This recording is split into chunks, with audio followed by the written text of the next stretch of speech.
সরকার অবিলম্বে গানটি নিষিদ্ধ করেছিল, কিন্তু ভারত তখনও বিধি নিষেধের কাছে মাথা নত করেনি। বিপ্লবী মাতঙ্গিনী হাজরা ৭৩ বছর বয়সে এই স্লোগান কণ্ঠে নিয়ে ইংরেজের বিরুদ্ধে প্রাণ দিয়েছিলেন। ১৯০৭ সালে জার্মানির স্টার্টগার্ডে মাদাম ভিকাজি তামা ভারতের প্রথম বিপ্লবী পতাকা উত্তোলন করেছিলেন, যার অংশটি বন্দে মাতারাম শিলালিপি দিয়ে সজ্জিত ছিল এবং অন্ধ্রপ্রদেশের স্বদেশী বিপ্লব বন্দে মাতারাম আন্দোলন নামে পরিচিতি লাভ করেছিল। সেই সময় স্কুল পড়ুয়া শিশুদের উপর আঘাতের প্রতিক্রিয়া। ১৮৭৩ সালের এক সন্ধ্যায় বঙ্কিমচন্দ্র চট্টোপাধ্যায় বাড়ি ফিরছিলেন।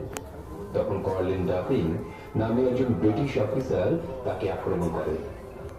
একজন উচ্চপদস্থ প্রশাসনিক কর্মকর্তা হওয়া সত্ত্বেও জনসাধারণের ওপর এই অবমাননার ফলে বঙ্কিমবাবু